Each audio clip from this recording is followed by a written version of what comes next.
Assalamualaikum warahmatullahi wabarakatuh. Perkenalkan, nama saya Dedetika Lestari. Saya dari kelas RPL 2 S1 Keperawatan. Di sini saya akan melakukan penyuluhan penyelamatan diri terhadap bencana alam. Sebelumnya, bencana alam adalah peristiwa yang disebabkan oleh alam seperti gempa bumi, tsunami, gunung meletus, banjir, kekeringan, angin topan, dan longsor. Nah, tujuan saya melakukan penyuluhan ini yaitu agar masyarakat menetapkan penyelamatan diri terhadap bencana alam. Dan kali ini saya akan melakukan penyuluhan terkait penyelamatan diri terhadap gempa bumi. Assalamualaikum Ibu, Bapak, selamat pagi. Waalaikumsalam, selamat pagi. Sebelumnya, perkenalkan, nama saya Dedetika Lestari, mahasiswa RPL 2 S1 Keperawatan. Nah, di mana pada kesempatan hari ini saya bertujuan melakukan penyuluhan terkait bagaimana cara menyelamatkan diri dari bencana alam gempa bumi. Baik Bapak Ibu, kita sepakati terlebih dahulu ya untuk waktunya kurang lebih 15 menit. Apa boleh dan bisa? Bisa. Baik Bapak Ibu, diharapkan Bapak Ibu bisa dapat memperhatikan dan nantinya bisa disimulasikan atau diterapkan jika ada gempa bumi. Baik Bapak Ibu, di sini saya akan membagikan lembar terkait upaya penyelamatan diri dari gempa bumi ya. Untuk yang akan saya jelaskan terlebih dahulu dan Ibu Bapak perhatikan ya. Baik, Ibu Bapak boleh lihat ya di situ. Nah, di sini ada, kita langsung saja ya. Di sini ada prosedur dini jika terjadi gempa bumi. Nah, di sini ada yang pertama itu dalam ruangan. Ketika terjadi gempa bumi di dalam ruangan itu, kita harus segera berlindung. Di sini ada foto anak kecil sedang di bawah mejanya, di bawah meja. Nah, jika terjadi gempa bumi di dalam ruangan, maka segera berlindung, segera cari tempat yang aman dari runtuhan, biar tidak terjadi hal-hal yang tidak diinginkan ya, Bapak Ibu. Nah, selanjutnya itu di sini ada segitiga kehidupan. Jadi jika terjadi gempa bumi, maka gunakan metode segitiga kehidupan jika tidak ada meja atau tempat berlindung. Jadi contohnya ketika kita nggak ada meja gitu, terus di pinggir kita ada kulkas, boleh itu kulkas dijadiin segitiga atau lemari gitu ya.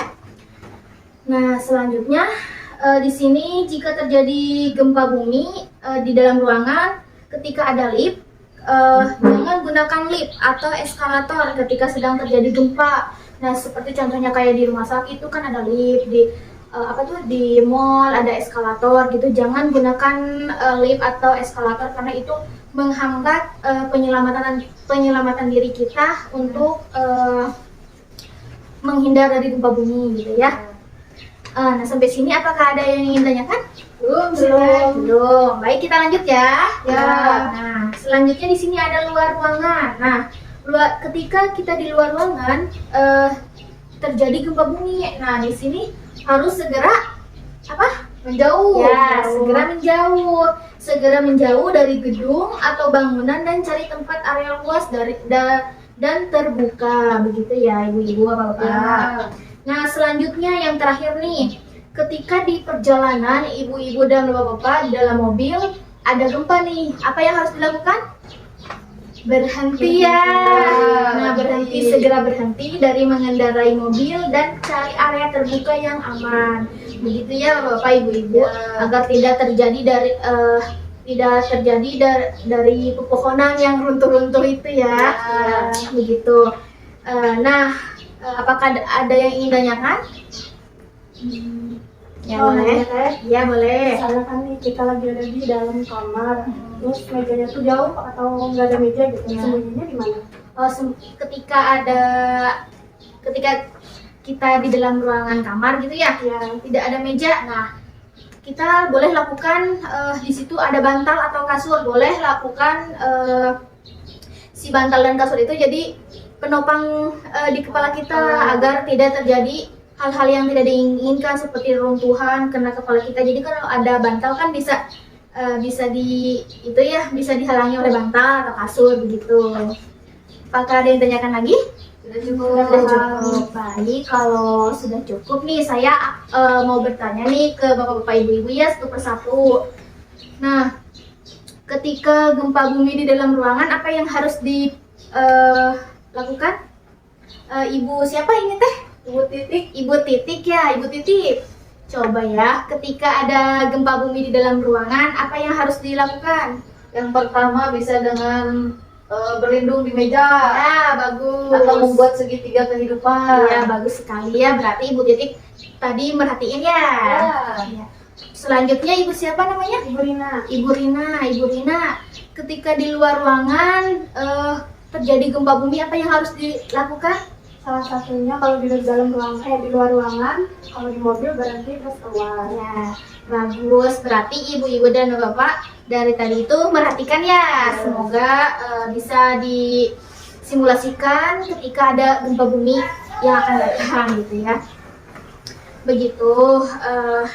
Apakah ada yang ditanyakan lagi bapak ibu-ibu? Sudah cukup. Sudah cukup. Baik, kalau sudah cukup kita akhiri ya. Nah, sebelum kita akhiri, nanti rencana selanjutnya kita akan melakukan lagi prosedur dini jika terjadi bencana atau longsor ya. Untuk tempatnya mau di mana? Isinya bisa aja Bu Di di sini aula. ya. Untuk waktunya?